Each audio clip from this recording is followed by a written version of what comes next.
आप सबका स्वागत है मेरे दोस्तों। आइए सबके मंगल की कामना करते हुए शांति पाठ कर लेते हैं। ओम शंकरं शंकराचार्यं केशवं बादरायणं सूत्रभाष्यकृतो वंदे भगवन्तौ पुनः पुनः। ईश्वरो गुरुरात्मेति मूर्तिभेद विभागिने व्योमवद्व्याप्तदेहाय दक्षिणामूर्ते नमः। ओम शांति शांति शांति। आइए अब आगे चतुर्थ ये श्लोक है, इसका उच्चारण कर लेते हैं, फिर देखते हैं भाष्यकार जी क्या कहते हैं। आइए उच्चारण करते हैं।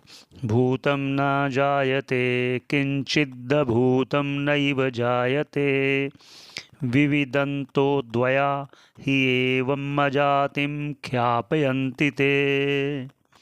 ये मन श्लोक है। क्या कहते हैं? भूतम ना जायते, अर्थात सत की उत्पत्ति कैसे हो सकती है? सत तो पहले से ही है, ये कह रहे हैं।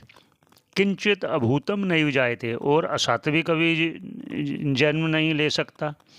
असत अर्थात यहाँ क्या कहते हैं, अगर सरल भाषा में कहें तो असत की उत्पत्ति नहीं हो सकती। कैसे?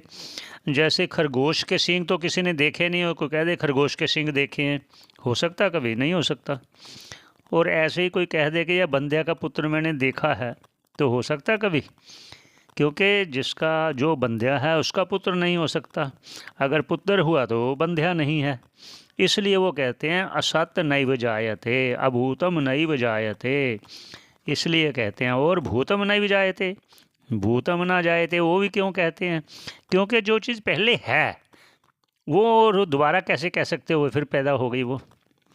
विविदंतो द्वया, ये दोनों ही जो पहले कहेगा ना, सांख्यवादी हैं न्यायवादी हैं, ये परस्पर आपस में, ये इसलिए द्वया ही एवं, इस प्रकार जो विविदंतो विवाद करते हैं, उससे होता क्या है?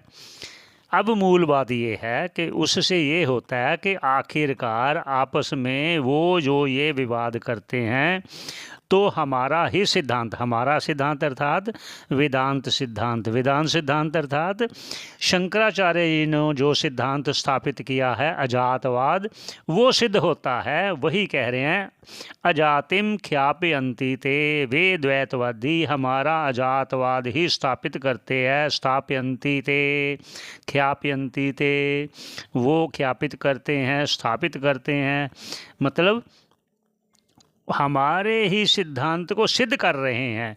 क्योंकि ना तो सत्य की उत्पत्ति होती है ना असत्य की उत्पत्ति होती है। असत्य से उत्पत्ति हो नहीं सकती, क्योंकि एक तरफ आप असत्य कहते हो अर्थात नहीं है, तो जो नहीं है तो वो कैसे हो जाएगा? ये उनका तात्पर्य है। ऐसे ही आगे आपको और ये सभी पहले उदाहरण देंगे सभी शास्त्रों का।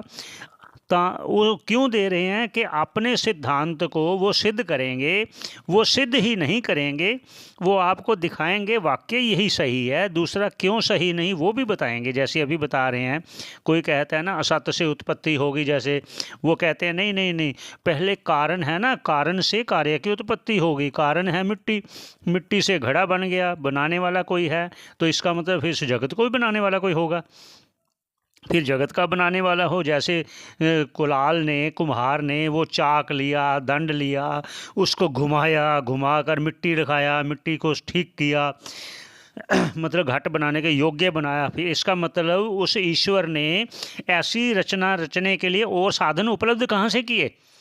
ये शंका का निवारण आगे करेंगे। धन्यवाद।